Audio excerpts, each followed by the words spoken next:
Greetings to everyone today. We're so glad to get an opportunity to look further. I hope you guys saw some of the profound pieces that are coming out. While this may not be, it's earth shattering, but it doesn't really take sometimes but one or two thought processes to change a paradigm. And so I hope you guys are being blessed. We're up here. We have a epidemic of the flu going around, and it's snowing, and source is still just as wonderful, and the day is just as bright.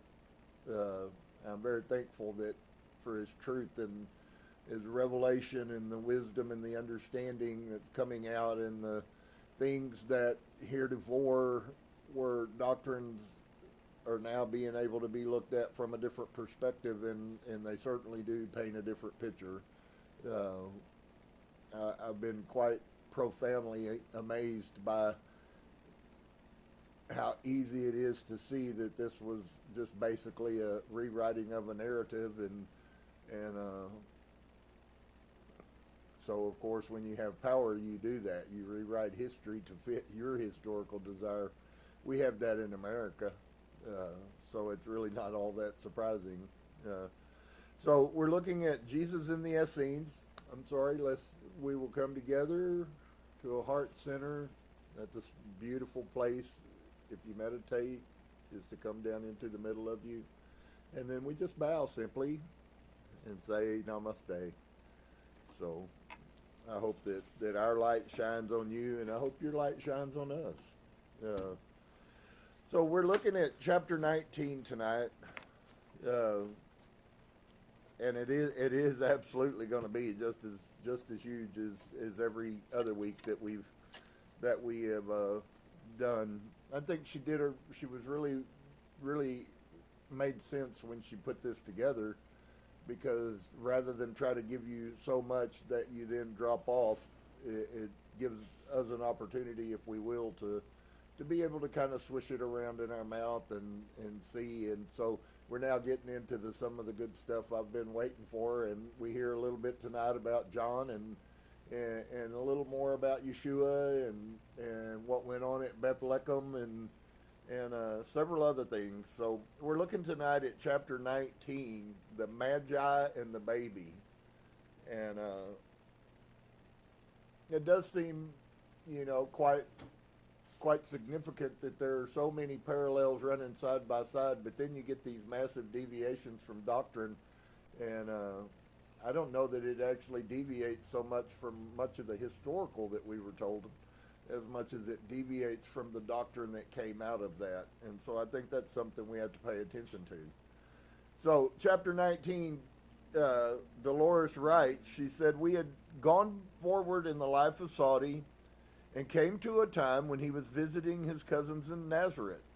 He was sitting in the square watching the children play in the fountain, and I wished to question him further about the phenomena of the Star of Bethlehem in hopes of understanding it better. I also hoped to get more information about the birth of Jesus." And so Dolores questions Katie, or to Saudi. "Before I had talked to you, you said you knew all of the prophecies of the coming of Messiah, and you were looking for him. Why is the Messiah so important?" And Saudi responds, "He is important because it is he who will bring light to the world."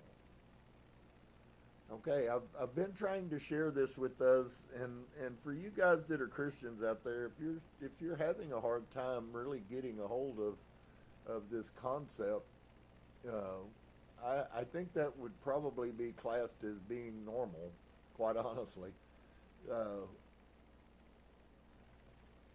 We were told that he came because he died on the cross, that blood is what bought you. I mean, how many fiery Pentecostal messages have I heard about the blood of Jesus? And it's never had anything to do with the blood, dear one. He came here with a message. He came here with the Word. We saw how significant the Word was to these people. The Word of God was everything. That's why prophets were exalted. That's why they were protected. That's why they were viewed, because they were vehicles that Source was channeling through to give the people direction and wisdom and understanding. And instead of us get that, it was taken away from us. And we were given, instead of truth and light and love, we were given dogma, doctrine, and damnation. Now, I don't know about you guys. I don't like that trade. So we need to get back to find out why was the Messiah. Why did he come?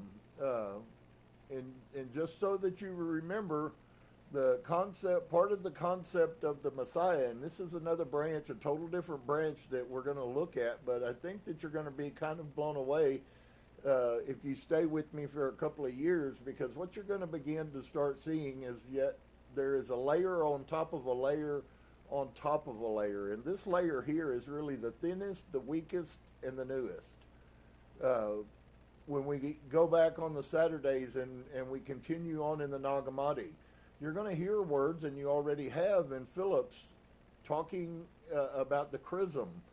And it's so funny how Source works. Remember, there is no coincidence. If you're here tonight, it's not because it's a coincidence.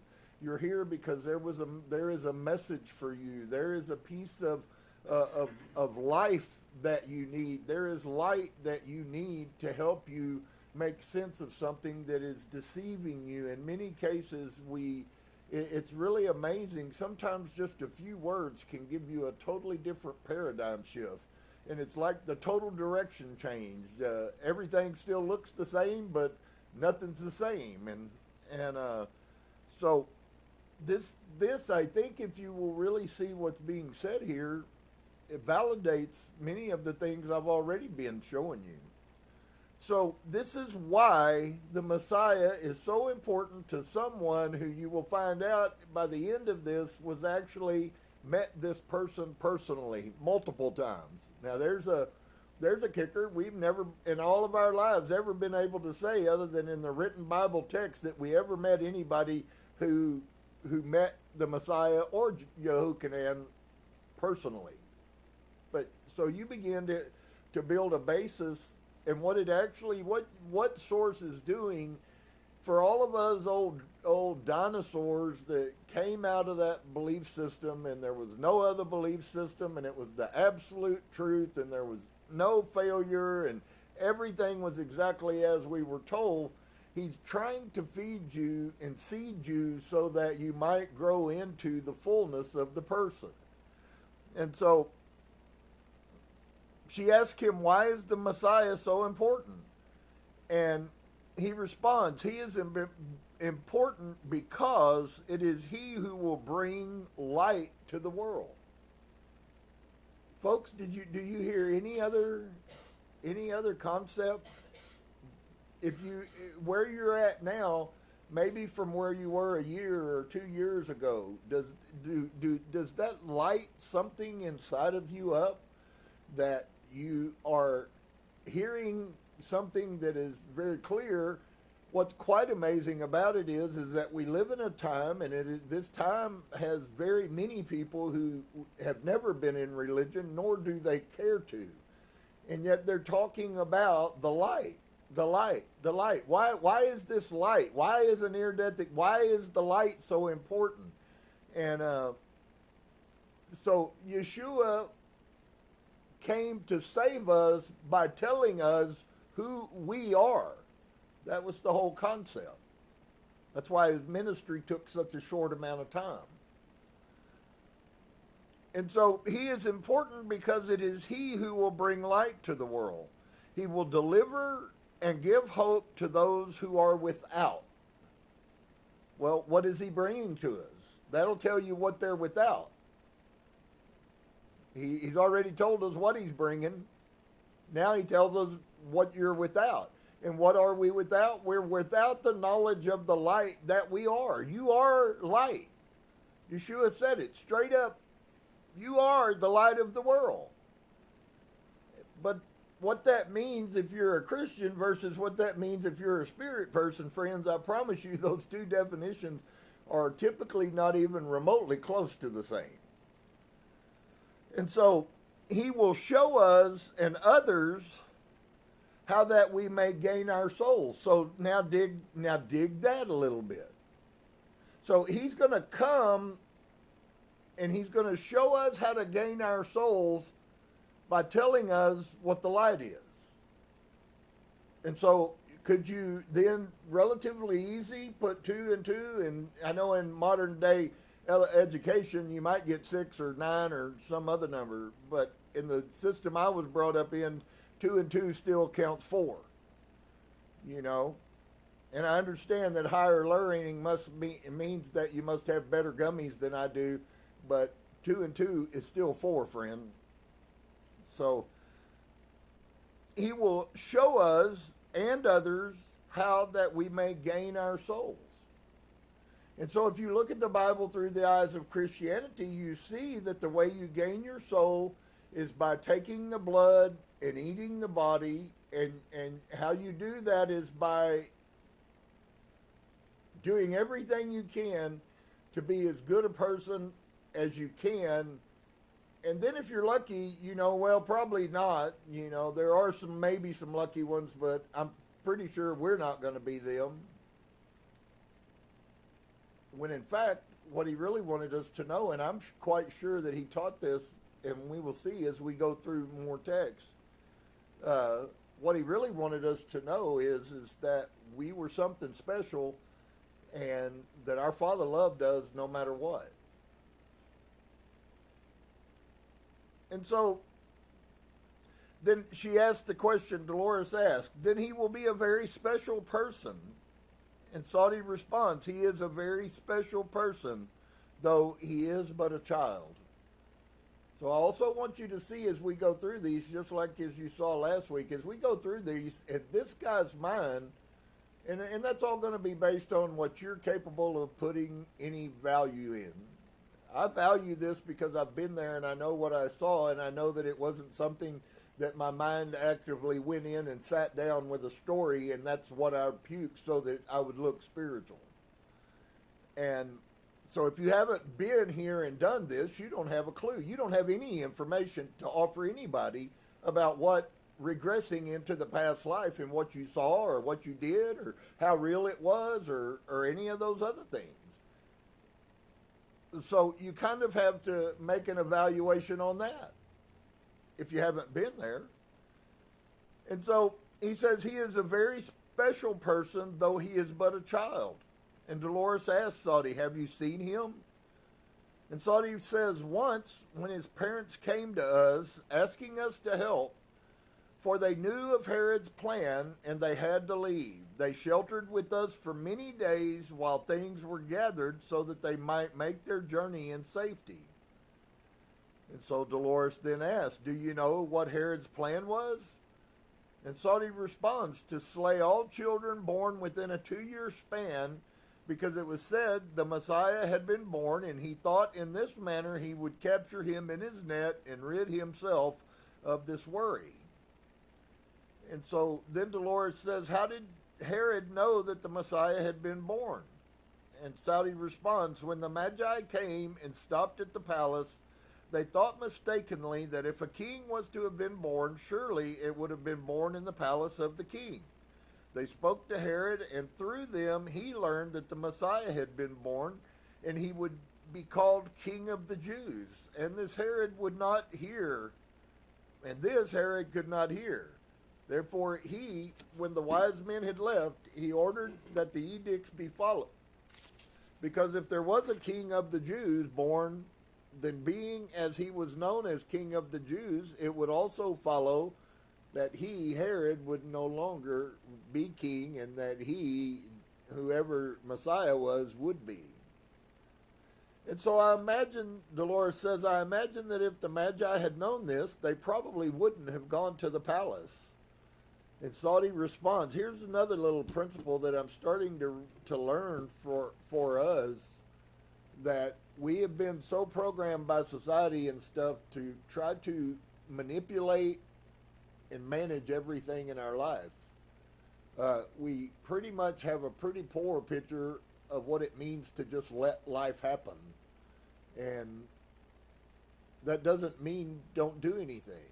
That simply means in the midst of your doing, if you find yourself and you end up in a certain place, maybe there's a reason why you're there.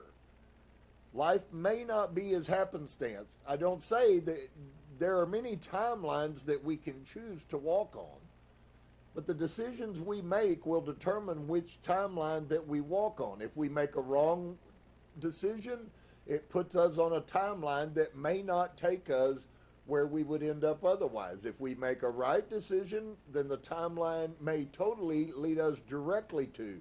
That's why I think if you would get a different view, a non-materialistic view of many things in the Bible, and begin to recognize that the mass majority of the teachings are metaphoric, when we are told by John that straight is the gate and narrow is the way, and few there will be that find it. We're told in another place that the narrow path is the path that we are to walk, and the broad path is the path that leads to destruction. I was told that that meant you were either going to heaven or you were going to hell. And I don't believe that I believe that's what they want you to believe, to keep you in fear, to keep you under control. Fear is the most powerful tool that they have. It's the same reason why demons use fears against people, because when we are fearful, we are very low, we are very base. Many of you people probably sit around at times and you go through anxieties and you go through fears, as we all do. And if you had a frequency meter with you in your times of fear, worry, and anxiety, you would, if we could measure your frequency, you would find out that at that point in time you are very dense. Now, I would like to say this: the full moon is the whole effect of the full moon is going on right now, and I sensed it yesterday, and I didn't realize until last night, and something that I put on. And we're kind of in a really unique time in this full moon that we're in. For some of you, maybe you noticed today, or maybe you noticed yesterday, if you're a little bit more spiritually awake, there were a lot of things that could have manifested out. Mine manifested out in a weird sense of sadness. It was just really crazy, almost to the point of being depressive, with no reason for why that should be the case. And it's so cool how Source loves us and there are no accidents, that I fought through that all day yesterday trying to figure out what the heck was going on, and Source brought the understanding last night. Well, there's a cycle that we have to learn as we walk through this journey called life, and many times it is clichéic to say that the bad things are the things where you learn the most, but it's also kind of a way that Source wakes us up. Not that he did bad things to us, but we, recognizing spiritual traits and patterns, understand part of being a human is recognizing patterns. I watch them all the time. I watch them in a lot of ways, and I fully recognize that that's the way that we draw the picture, but while that's true, we have to make sure as to where we are functioning in the spirit realm in the midst of that. So I went through this thing and I couldn't figure it out, and then last night I found out why and what's going on. And so for some of you, you may have noticed a change in your intuition. You may be noticing right now even some vibatings, rattlings, once again, some sadness, anxiety. Those are all the beginnings of things that are happening on this earth, and they're going to continue until Source comes to the end of this thing. So I simply wanted to allow that to you so that you might know real time today where we're living at, and that there are some things that are going on. Well, why is that pertinent? It's pertinent because these people were spirit people. They were experiencing the same things. They were infinitely more aware, not that they had a higher, maybe they were functioning better in it, but it's not that they had the ability to function better than us. That's not the way that it works. What it is they had more knowledge of how to function that way, and we're just now starting to learn knowledge. When I started Christianity, I wasn't all that much personally really about the religion. I was about the power. I was about seeing sick people be healed, and those were the things I dreamed and prayed about constantly for a long time, and I still do. That came outside of religion, not inside of religion, and it didn't go away when I wasn't in religion anymore. So that means it's not associated with religion. It is true spirit. And I've said before, for you guys, whether you've been 80 years in Christianity or whether you've been 8 minutes in Christianity, your time for being there, I fully believe, is ordained by source. There is much that we can learn, and if you don't have that knowledge, then you probably have somewhat of a skewed picture, just like our pictures get skewed in different perspectives. And so we need to keep track, and we need to recognize that this is new to us, but it's not new to the rest of the world. This is new. It's a new age. It's a new thing. It's a new spirit thing. And yet it's as ancient as humanity is. And so when you're doing this with all you're getting, remember that in the Bible, with all you're getting, get understanding. My goodness, when Solomon said that, what an amazing statement. Solomon had understanding, and he's been written out of the Bible because he commanded demons. But were we not told in the Nag Hammadi that if we truly knew who we were, instead of us worshiping gods, that gods would be worshiping us? I don't think you some of you may, I don't know, but I'm not quite sure that we really have a revelation of all that Source is putting in front of us now. So just hold on to those things when he's talking, because he's not coming from an American ex-Christian pathology. He's coming from a place where this is all he's ever known or believed, and neither does he have a desire to know or believe something else. And so Sadi sighs. He says, it was their destiny. For was it not written that this would occur? It was foreseen many, many years ago, and therefore everyone knew of it, so that we would be prepared for this. They were but following their destiny, as we must all follow our own. So, dear one, there's nobody going to make you achieve your destiny. But I believe there very much is a path laid out for us. And I believe that many paths will inevitably take us. I think one of the beautiful free will things that we get to determine is how much we have to struggle to get there. If you say, here's point A and here's point B, and there's 10 different paths to get to point B, and one of them is really easy and one of them is super hard, use good judgment about where you walk. And that's a metaphor, but that is exactly, many of you, I know because you've told me this, many of you are like, why has my life been so hard? Well, it's been so hard, unfortunately, because of the journey, because of the choices you made. And there were other choices, but at the time they were contrary. You were in conflict, so you went another direction. And I don't think in the end it really matters which one you pick. I just think that if we learn how to choose rightly, then we also will learn how to walk more easily. That's what I'm trying to say. And so she says, some people have said that when the wise men came to Herod, it was a long time after the Messiah was born.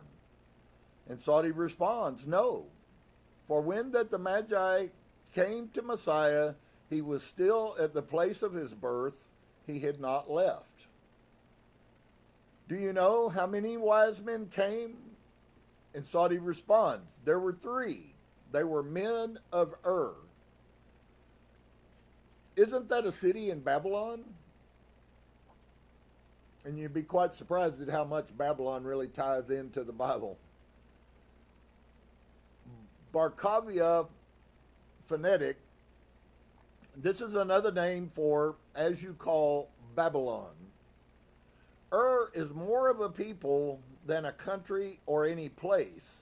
They are of This is their descendant. So while there was a city called they're really talking about a bloodline, and it gets mentioned here about Abraham, that Abraham is also of the of the Chaldean. That is his genetics. That is his descendants. He came out of the same people that the Magi did. And if you do the historical research and study, you will find out that a whole lot of things that Judaism and the Bible calls horrible is where all of their beginnings came from. So, quite interesting in and of itself. And so, I see, she says, I have heard so many different stories. If you were there, you would know the truth. And Saudi responds, I was not with them when they spoke to Herod, but I have heard of this, and I know it to be true. And so Dolores says, how did the wise men know it was time to come? And Saudi responds, it is foretold in the heavens. It was the coming together of the planets and the stars, and they used this to guide them. They saw the star, and they knew it for what it was. So Dolores then asked again, once when I talked to you, you said that you saw the star on the night the Messiah was born. And Saudi emotionally says yes. And so Dolores asks, do you think the wise men saw the same star? And Saudi responds, all saw the same star. And so I attempted to find out, if possible, which celestial bodies were involved in the forming of the Star of Bethlehem, and I thought he might possibly know the names of the various bodies. And so Saudi's response is, there are different names for them, and he searched for the right word, constellations have names. It is more that they are named in this manner than just individual stars to have names. It is said that each one of the stars that come together had a name, but I know it not. This is not my best study. And so Dolores then asked, were they stars that are normally in the sky? And Saudi responds, yes. It was just that they grew together, that their paths in the heavens crossed, as it were.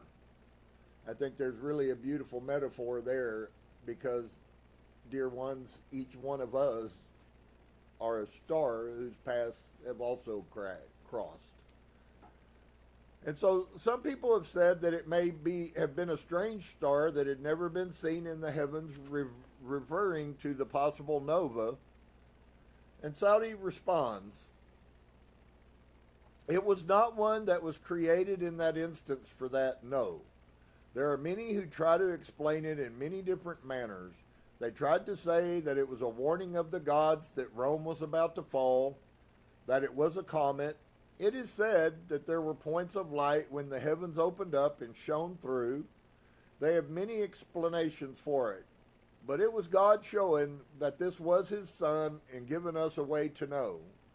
There are many people who say that these things are impossible, and all things are impossible without faith. But when one believes, all things become possible. I cannot doubt it, for I saw it with my own eyes. All I know is that when it came together, that the light was great enough to cast shadows, and it was strong enough that you could not sit and stare at it for any length of time. It was something that had never in the known memory of man ever occurred before. Who am I to judge God's way of doing things? The wise men, it is said that there was possibly a fourth. It is said that each of the wise men followed one of the stars, and at this point they met. And so Dolores then says, you mean that they did not meet each other until they were in the area of Bethlehem? And Saudi responds, it was at least within a short traveling distance, almost when the stars came together, that the Magi met, all coming from directions And it is said that one of them never made it, for there was one for each star. Do they know what might have happened to the fourth one? And Saudi says, if they do, it is unknown to me. Do you think that they came from 4 different countries? And Saudi says, it could. He said that they came from very distant lands, yes, 4 different points of origin. And so Dolores then says, do you know which countries? And he says, no, it was not spoken of, no. And so people have said that if the wise men saw the star in faraway countries, it would be hard to see the same star. By the time they got to Bethlehem, the star would have been gone.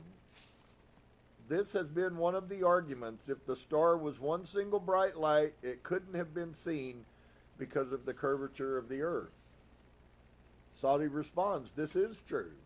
The tails grow longer with each tailing, but they followed the stars who were growing together, for they knew what would occur. And they had been watching for hundreds and hundreds of years for this very happening.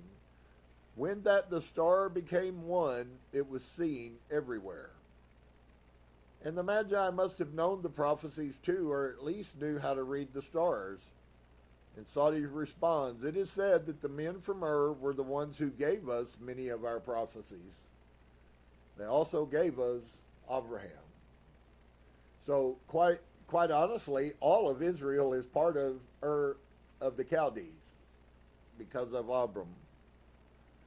And so the original combined star was extremely bright on that night and could be seen in the sky for almost a month thereafter, but the light could not be seen during the day. And so Saudi responds, it was only a focus for one night. It was, how do I explain this? The light was not quite the same. It was as if after they had initially come together, that they were again separating and going their ways, so it grew less and less bright. It was perhaps a month for the light to be gone totally, yes. And so Dolores then says, people have often wondered why Herod gave the order for all male children of 2 and under to be slain. Some say that this is proof that it took the wise men that long to journey from their countries to Bethlehem. But according to Saudi's version, that could not have been true. He said the wise men found the babe while he was still in the place of his birth.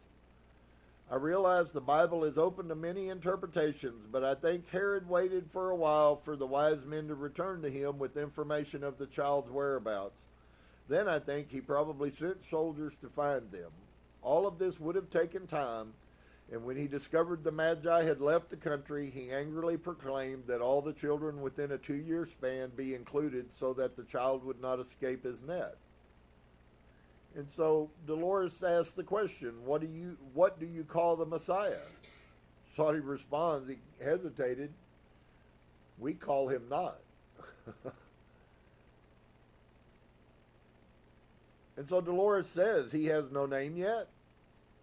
Saudi responds, he has name, but to name him would be to name his death, and he must be protected. This was unexpected. Apparently, if people knew his name, word might leak back to Herod or his soldiers, and they would know whom to look for. It would seem that Herod would feel sure he had killed him in his slaughter of the children, and he wouldn't have to worry about him anymore. But the Essenes thought he should remain anonymous until the time to reveal his identity arrived. This caution might present problems for my gathering of information, and I asked if he had heard any stories of his birth, hoping to get something akin to the Bible version. And Saudi responds, we know the story of his birth. He was born in Bethlehem. This is all that is needed to be known. It fulfilled the prophecy. At some later date, he will again fulfill another prophecy in which, where he comes out of, it will be known. And an object of disbelief because of this, but to tell too much would be foolish.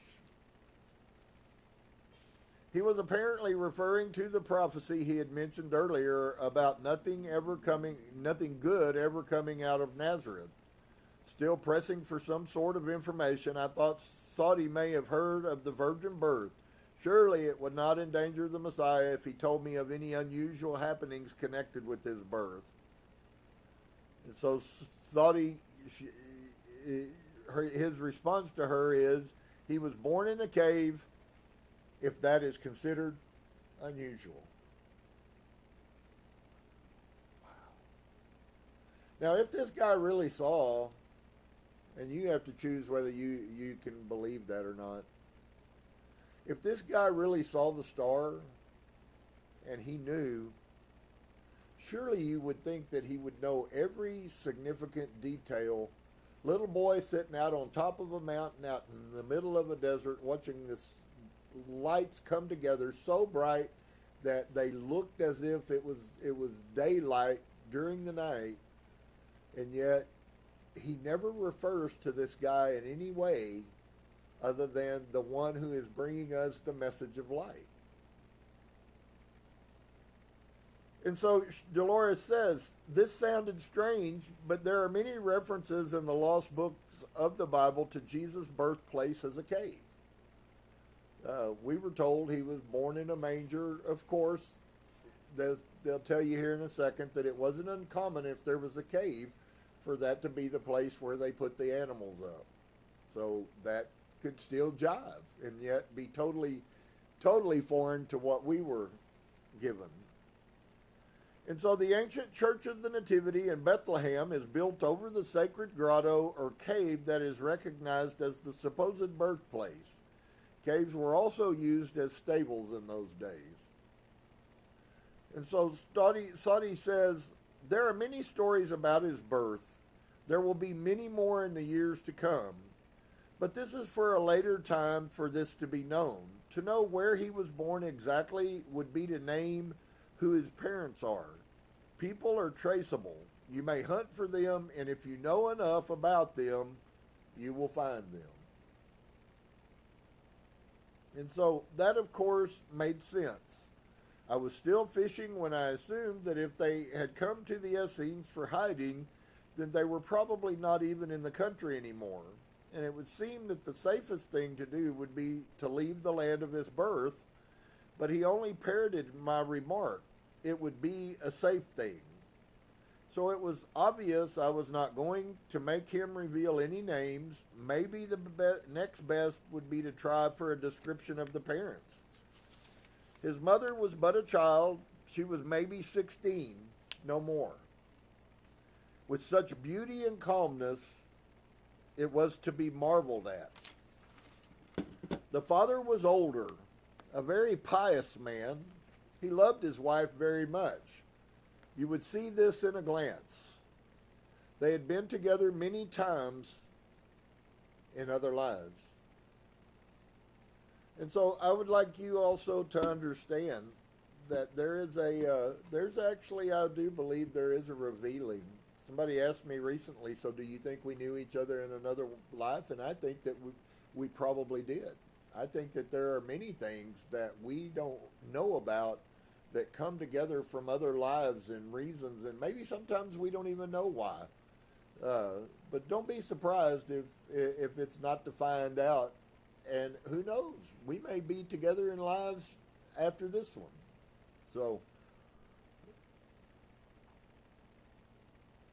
So Joseph then was a very pious man. He was an older man, married to a 16-year-old girl who just had a baby. Not one word of masculine conception, not one angst. I mean, you don't see anything in the word Saudi saying about anybody being the father except for Joseph. Now, there are some scholars out there who say they've actually traced it down to I believe it was a Roman soldier that actually bred Mary, according to this known scholar. And so,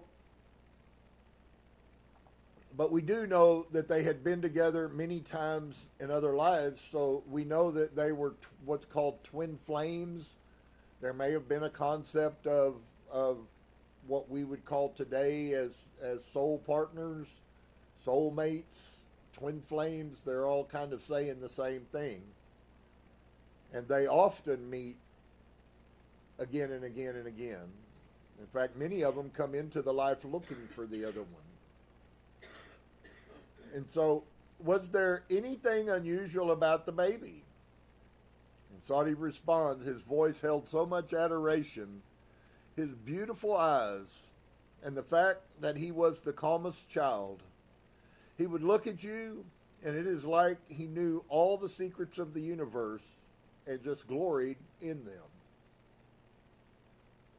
And so Dolores then asked, then he was different from the normal child. Saudi responds, how would I know of normal children? A natural answer, Saudi was a bachelor. They all cry and nurse and need their napkins changed. What can one say? It was as if he watched everything to learn of it, to experience all at once.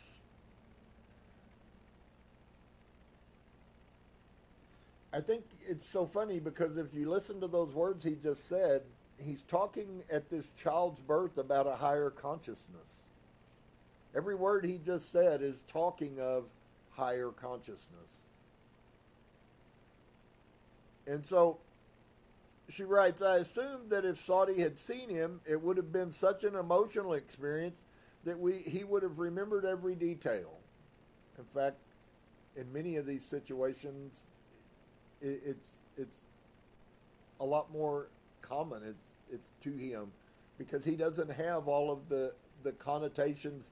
He hasn't sat around for 30 Christmases around a Christmas tree singing, "Oh, baby Jesus, please come." He wouldn't have the same view that you have. One of the hardest parts about following antiquity is trying to read the text and then put yourself in a mindset that's outside of your preconceived paradigms. In America, we have a paradigm of what American life is supposed to be, what it is like, what it looks like, what it smells like. And if you try to interpret ancient history from an American concept for him, you ain't ever going to find the truth.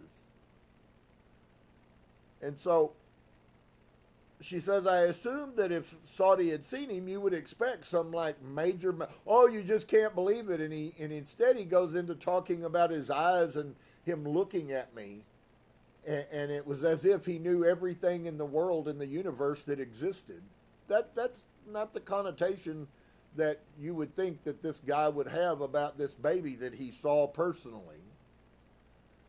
And so Dolores asked him, you said he had beautiful eyes. What color were they? Saudi responds, they were never the same. One look, they were gray. The next time blue, maybe green. You were never sure. And so then Dolores asked, what color was his hair, or did he have any? And Saudi responds, what he had was a light shade of red, a very sandy red. And so Dolores writes, this was a strange response that does not agree with the usual picture people have of the Christ child. They always assume he was dark or at least brown-haired. However, this description agrees with the ones given by Taylor Caldwell in Jess Stern's book, Search for a Soul, and also Edgar Casey's writings about Jesus. So when the Messiah came to the Essenes for protection, he was just a little babe. But Saudi knew it would be his destiny to see him again. This was another positive indicator that we might get more of his story. And so I changed tactics and I decided to ask about John the Baptist. Maybe he would not be so protective of him and I could get information in a roundabout way. And so Dolores asked Saudi, you told me about the prophecy of Elias returning and being born again a few months before the Messiah. Total concept of coming in, all of the teachings that are going on, all of the revelation that's going on. So yet again, this may be new info, or the thought of this may be new info for us, but it's not obviously not for this person. to them coming in, they understood reincarnation. They understood that we all lived other lives. They weren't spinning around like many of us are, trying to figure out if we even believe that we did live another life. And so she says, you told me about the prophecy of Elias returning and being born again a few months before the Messiah. You said that his father was known to you because he was one of you. Saudi was nodding. I've heard that this father was a priest, but I don't know of what religion. And so Saudi responds, there are always the Roman religions, but it is said that the Romans believe in what is convenient. He was a priest of God. There is no other religion other than this. He was not a rabbi. He served at the temple. And so Dolores is kind of overwhelmed as well, because I have to tell you, friends, there were people living in Judaism just as you have lived in Christianity, totally oblivious to the higher teachings, totally oblivious to the light and the source, and that we're all part of the universe and we're all connected. Those people existed. They understood Judaism. They knew Judaism. And that's why you see in the Bible the separations between the Sadducees and the Pharisees, and now you have about 7 different sects of Essenes, and all of them believe something different. And so pieces are the same, but their belief system isn't. And so I was really unaware that there was any difference between the temple and the synagogue. In the Bible, they were both referred to, but we are not taught they could be different places or have different functions. I have always thought they referred to the same place. And she says this is covered in chapter 5 when Saudi explained the difference. And so Dolores asks him, can you tell me what happened to that child? And Saudi responds, the child and his mother are with us. He is in danger, for he also fits in the category that Herod wants slain. The father was killed. Unfortunately, this edict occurred right after a census was taken. Therefore, they knew of the babies that had been born, and when they come to his house and ask, where's your child? He told them, I know not. And they believed him not. Was the baby there? Saudi responds, no. The mother is very unhappy, for she feels that she should have been stronger with him and to be sure that he had come. But he spoke to her and said, no, that he was an old man and would die in his duty to God. This was his wish.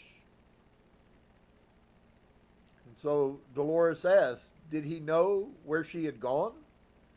And Saudi responds, he knew to whom. He did not know to where.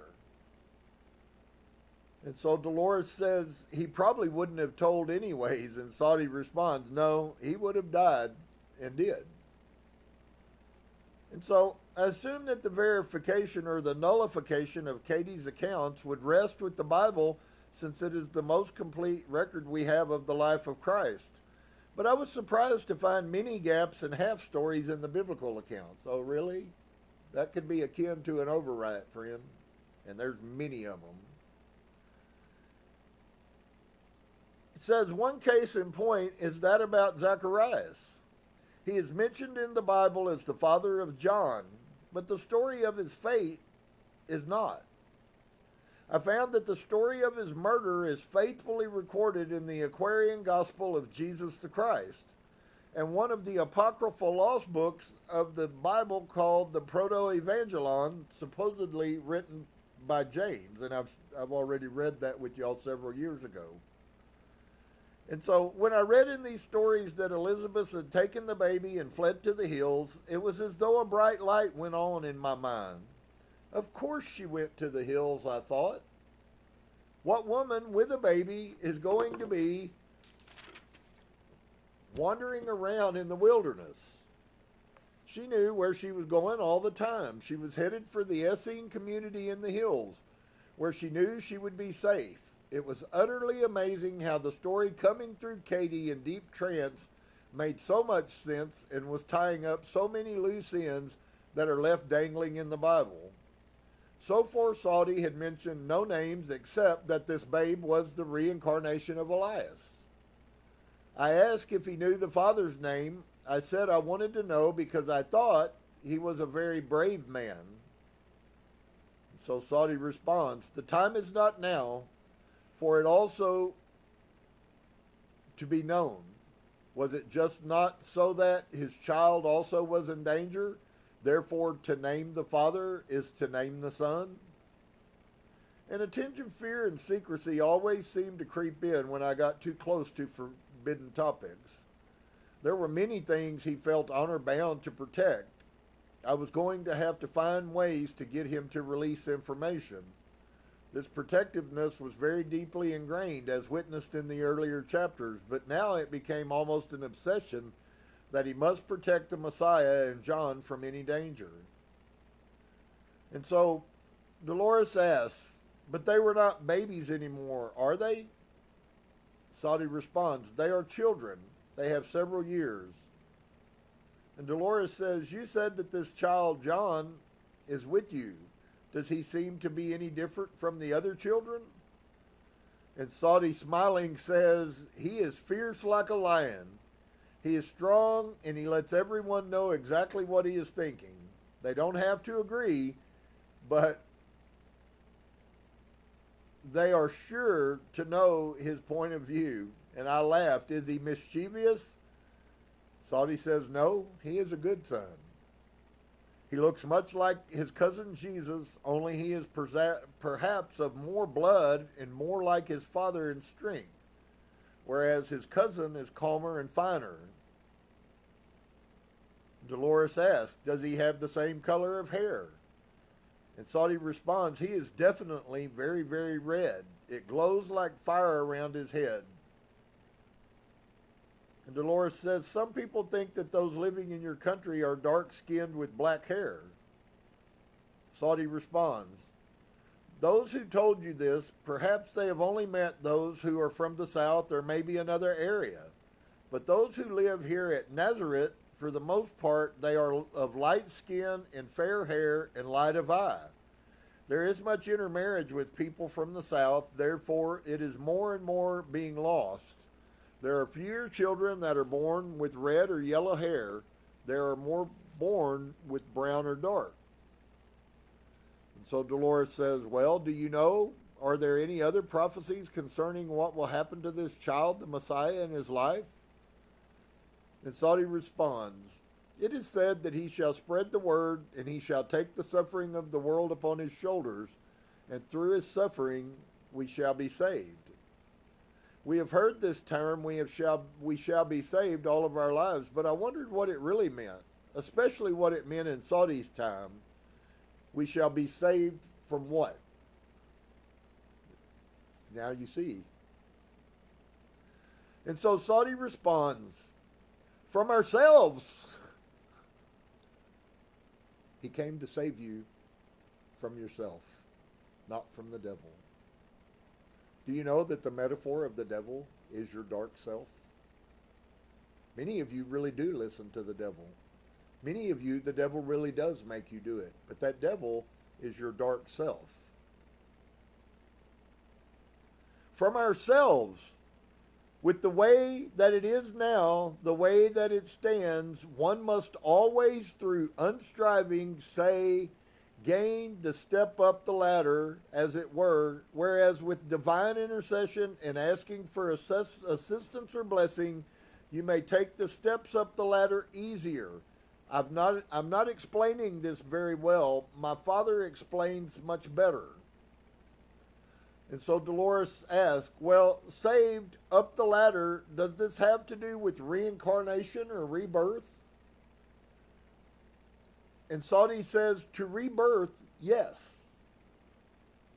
Of reaching the perfection of the soul, yes. For it says that a man must again be born. This is in some of the prophecies in order to attain perfection. And Saudi, she says, in order to attain perfection, and Saudi says to attain heaven. Well, there's some things that I will be showing you, and this attainment of heaven is actually also yet again another metaphor of your mind. And it'll really shock you. Source is already into like the fourth layer, friends. I don't know for some of you guys where you're at, but we're already looking at the fourth layer of this thing. I told you that it's like an onion, and as you go deeper, you hear the same story, but now you get a new perspective. And you hear the same story, and now you get a new perspective. And it is that thing, but it's like they're all layers of metaphors. Inevitably, they are the same story, but they do not have the same significance. And so Dolores asked, well, let me tell you one thing that I have heard, and you can tell me what you think. Some people say that when you're saved, it means you are saved from your sins and you will not go to hell. And Saudi interrupts her. Says there is no hell other than that you create yourself. It is the image that you project that you foresee. So what is he saying? It's coming from inside of you. This has always to have been known, that the suffering that occurs for the most part is here. So that when you die, what you suffer is through your own need or desire to suffer. Why would God, who creates all things perfect, create something that was so horrid to him? This to me does not make any sense. Would that we had been blessed to have those insights put in us from the time we were the smallest of babes. And so Dolores then asked, they say that he will send you to hell to punish you. Saudi responds, no one punishes you but yourself. I want to give you another little piece that some of you may not. Maybe you don't really pay much attention or look at anything outside of something, but it's been quite an amazing journey over the last couple of years as we watch near-death experiences and people that have encountered the Akashic Record. And what is so funny is across the board, 100% of the time, if they ever talked about going to the Akash, which is when they say to you that I saw my whole life, that is the Akashic Record where that's stored. And everyone, it appears, at least most of that I've heard, go to the Akashic Record, and I truly believe it is the true judgment. But here's the problem, friends. Nobody's there judging you. The only person that judges you is yourself. And that's the purpose of the Akashic Record, because you go to it, and they always say these same words. And maybe it's a greater setup, and it's a scam, and it's a sham, and it's a shakedown, and it's a flim-flam. But it sure seems strange to me that people over 25 years just happenstancely to use the exact same terminology, that they had to look at how their actions and their behaviors made other people feel. That is the judgment that comes to us. And guess what? You're the one that will have to judge yourself. This isn't you go stand in front of a great Lincoln-looking God sitting in a high throne, and you know he sees and knows everything about you, and he says you go to hell. You're a horrible human. That's not judgment. The judgment that gets imposed is what you impose yet again on yourself. Can you see why now when Yeshua tells us that we are the light, he's also empowering us that it's up to us. Everything that we're learning, it's coming out of, and what the Bible is really saying, if you get past the corruption and the overrights that the Romans put on this, every one of those things is about the same thing. This is about you. Source put us here for us. We came into this by choice and chose to be here for a reason. And for the life of me, I can't explain to you why the heck any God would have done such a thing, but there is obviously a purpose perfect reason why this system works. It isn't the end, nor is it the beginning. In fact, it could be said in biblical terms, from everlasting to everlasting. Wow, how amazing that this guy has no concept of heaven, and the concept that we do has no concept of hell, no concept of judgment. Do you think that you might have lived your life in a little more peace all your life if you had just known that God loved you and that you were here for a purpose, and that it was to your benefit to focus and learn and walk? And if your parents had shown you by the way that they lived their life, oh my gosh, I can see utopia happening in humanity. But it's not going to happen as long as everyone is full of sin. As you learned a week or two ago, sin is what? Sin is ignorance. And as long as we stay ignorant to what we are, that we are light beings and these bodies are not us, as long as you keep that ignorance in your head, you will stay where you're at. If you have a desire to go further, as far as any one of us could imagine to go, is open to us. But it's up to you. And so to say that we need a paradigm shift would be an understatement. And so Dolores says to him, they say that he will send you to hell to punish you. Saudi's response is, no one punishes you but yourself. You are your own judge.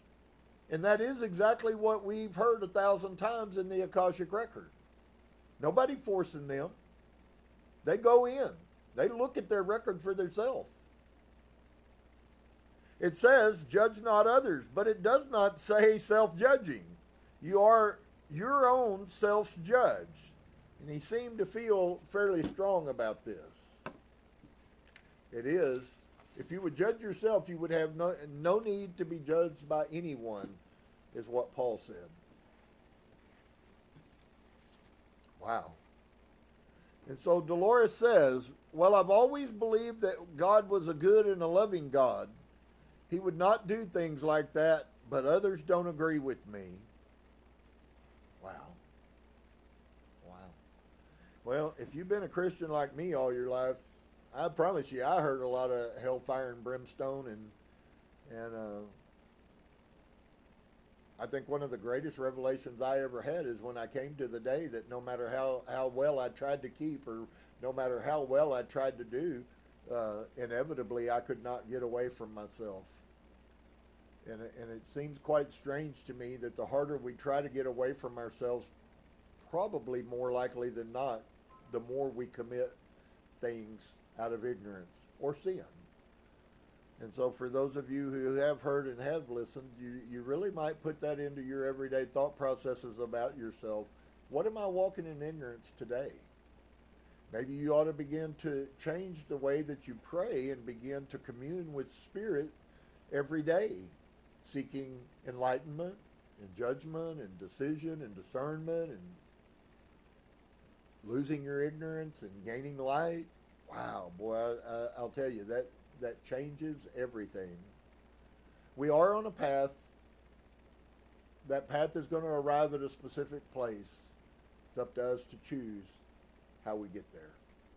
We can get there and it can be wonderful and it can be joyful, or we can end up there and we can be unhappy and very low frequency and struggle a lot and suffer and go through many things. When I say that we all are going to get there, you have to understand that by virtue of me saying that, what I'm also saying is that for some of you, it may take 10 lives to get there, and for others of you, it may take 1,000.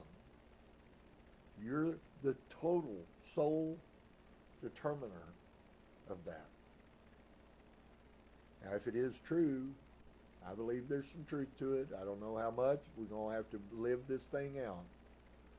But if it is true that all of the things that are going on right now are more than sheer happenstance, I would even dare to say that if everything you're watching go on, from the weather to the politics to the things going on around the world, Those things should be deemed more as synchronicities than they should be coincidences. There's nothing, folks, we're in the middle of having a magnetic pole shift. They know that. There's many, many things that are changing. There are places that are losing their eyes, and there are new places that are starting to experience eyes. While it may seem minuscule to you, I can guarantee you the phenomena that we're watching is going to increase as we get deeper into the fulfillment of the change that's going on. If you're here and that's your purpose for being here is to find light and truth, then I commend you. There is light and truth. I don't say that it looks like what you think light and truth looks like, but it doesn't look like what I think light and truth looks like. I found out a long time ago. I've had lots of prophecies given to me, lots of downloads from Spirit Source, and I have to tell you, very seldom have they looked like what my mind thought they were, but they were always a fulfillment of what had been spoken. And so, if you are a spirit being, the more that you bring that spirit to consciousness, the more that you begin to function in that consciousness of spirit, the more you will begin to see things in your life will start having patterns that will come out, and everything in the universe is done on a pattern. There are no abstracts. They're all patterns. And so as you begin to do that, your eyes will begin to open, and you will see patterns, and you will go, okay, well, that's a pattern I need to pay attention to. And so I hope that there's some pieces. As I said, we're just going to keep going. I'm sure next week we're going to hear more about the boys, and we're going to go through that phase more when they're being in school, and what an amazing idea. Now, I will tell you guys, so it's kind of funny that he would say this about the whole red-haired deal, and you've probably never heard that before, but supposedly the military encountered a being out in Kandahar, which is in the very same area, out in the desert, and guess what this man looked like? He had red hair. And I always thought that was funny. Well, I don't care if it's a giant or isn't. How would that work? How would that work that this being would be out there? Thousands of 20th century military guys who saw it, shot it, fought it supposedly. Of course, our government, they're not going to let us see it, because if we saw it, we might believe that it actually exists, and that would ruin their whole lie. That there are other things that are functioning, which is why we have no knowledge, have not seen the beings from the other realms that have been captured, caught, wrecked, and explored. Although there are many witnesses that are coming out speaking of seeing biological people, beings, if you would, who have died in crashes. And so all of that stuff is beaming up right about this time as well.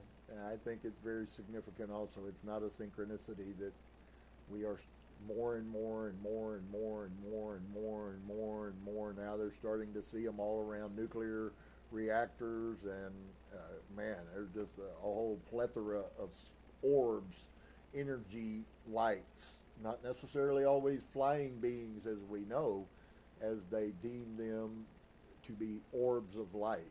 That's energy. And so if it seems far-fetched from you, good. It seemed far-fetched to me too.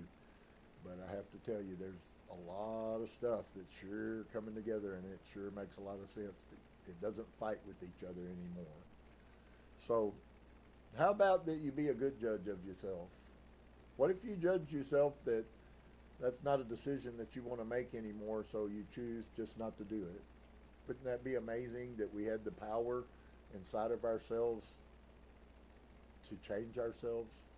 Well, I hope you'll take that word and put it inside of you and let it grow. It's a beautiful seed. It'll produce a beautiful tree if you'll just allow it. Shalom to each and every one of you. We'll be, hopefully, if Source wills, we'll be back on Saturday at 2. I hope you guys are being blessed, and I hope you will continue to be blessed.